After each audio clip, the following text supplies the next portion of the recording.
Under the scorching sun, two monks, one old and the other young, traverse a dusty road, their silence as heavy as the heat. They had taken a vow to avoid contact with women.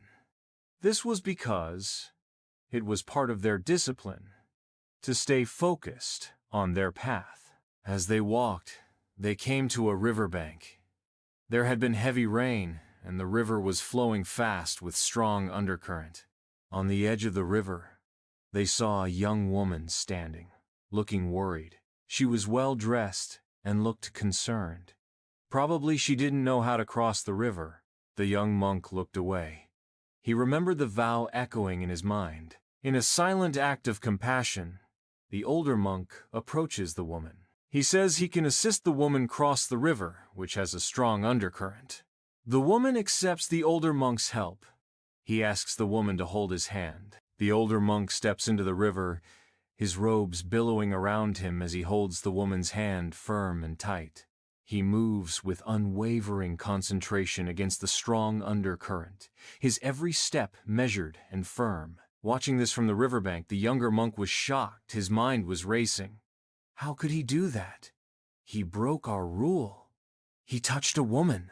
Once the old monk helps the woman cross the river, he releases his hands and bids adieu. Her heart is filled with gratitude as she bows before the monk and says goodbye. She walks away, disappearing into the distance, her steps filled with newfound hope. The older monk returns to the younger monk, their journey continuing in silent companionship. Together, they resume their walk and continue their journey against the setting sun.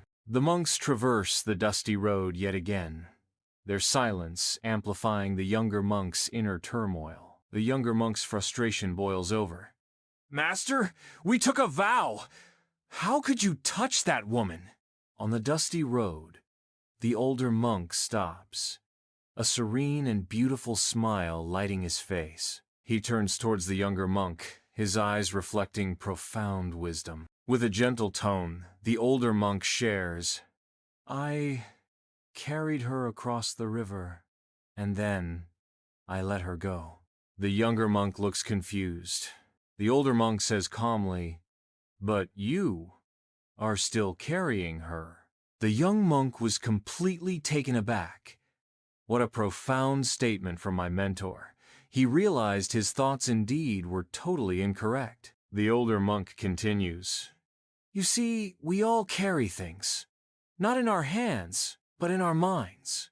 We carry anger. We carry hurt, we carry grudge, we carry what someone said to us last week, last year, even 10 or 20 years ago.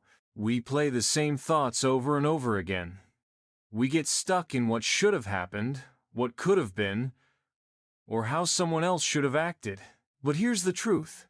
We can't move forward if we keep carrying the past. We think we're walking forward, but in our minds, we're still stuck back. So ask yourself, what are you still carrying? A mistake you made? Something someone said that hurt you? A grudge that's weighing you down? Maybe it's time to let it go.